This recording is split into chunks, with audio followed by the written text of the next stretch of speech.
Well, here we are.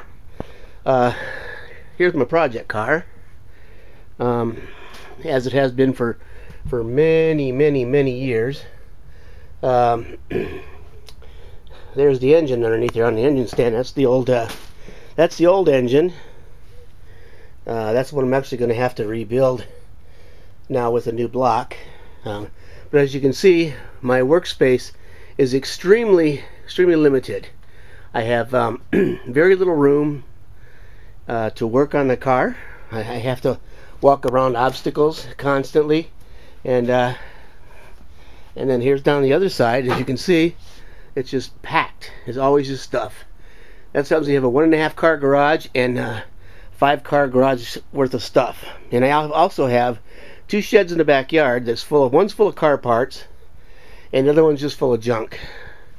For a while there, I used to have a those paid storage, the public storage things, but I was dumping $160 a month for something that I could probably buy for half or a third of that price at some point. So I just went ahead and got rid of everything and closed it out. But anyhow, today, that there's my engine hoist I'm gonna put together. I got from Harbor Freight yesterday. It's a 2-ton version. It was on sale for it's regularly $299. I got it for $179, and which was a pretty good savings. And then the load leveler, I used my 20%, so that was actually normally $39, and I got it for $21. So I'm quite happy with that purchase. But as you can see, I have parts everywhere, and they're stacked up against things.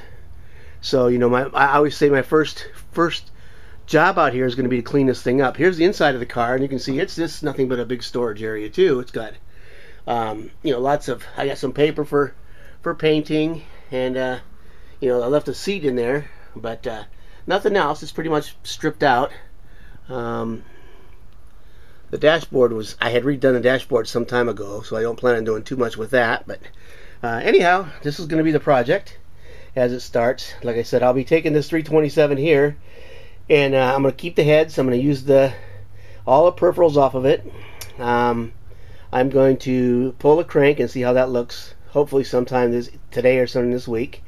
And I still have the block in the back of the Tahoe, the replacement block, and I'll show you with this one here once I open it up, where the problem is with the cylinders, why I decided to go ahead and do the block swap.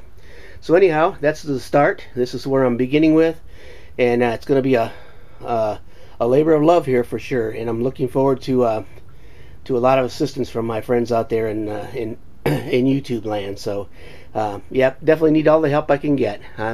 It's been a long time since I tore into an engine, and this thing has been sitting here for, I'm going to have to say 15 years. What I will say is when I parked it here in the garage, it had leaded gas in the gas tank. So that should be a pretty good indication. The gas tank is gone. I have a new gas tank, new gas lines, everything's all new. New carburetor, new intake.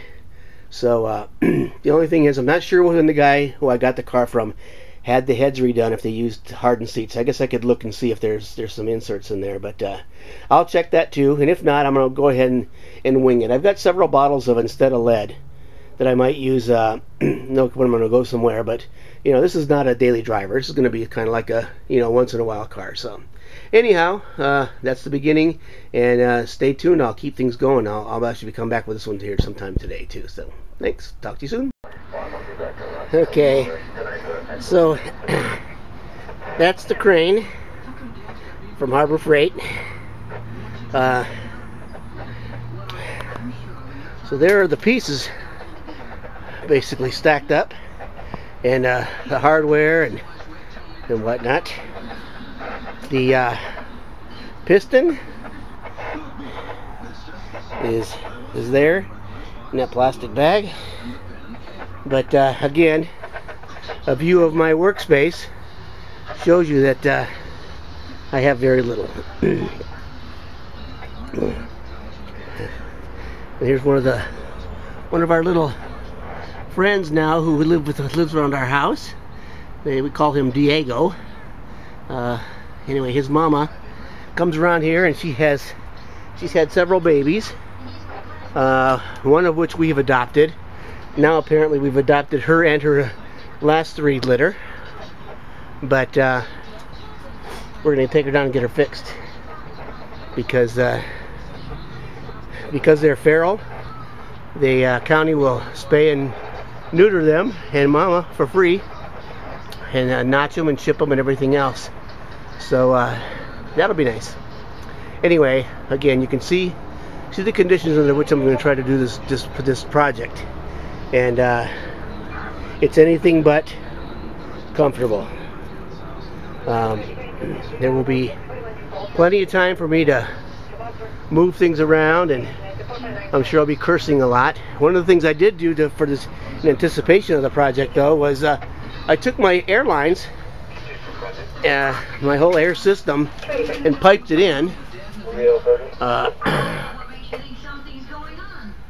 Piped it into a reel, and then what I did was, along the far wall over there, I have 3 drops, and then the compressor sits over here in the corner.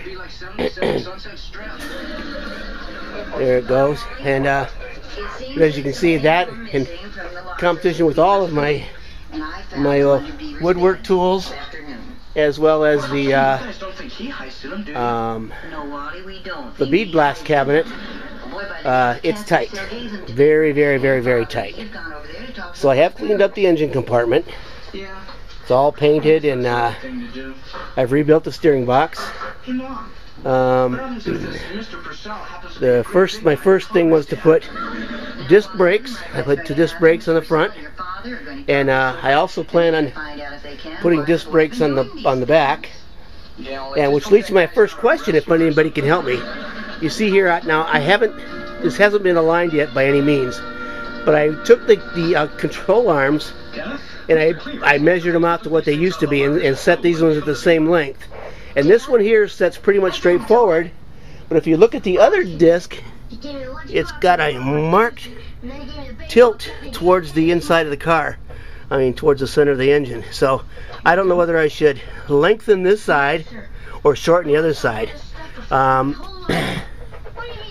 The tie rods, I don't know if you can see that or not, but the tie rods are pretty much where, like I said, the same length, plus I added the 5/16 or whatever it was, the distance for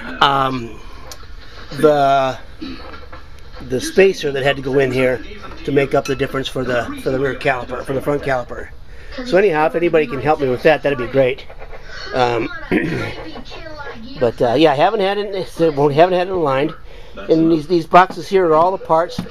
These are all parts for the car. And like I said, you can see. Excuse me. You can see that my garage is tight. But we're gonna make it happen. All right. So okay, back to the engine stand build. I just wanted to share that stuff with you up till now. Okay.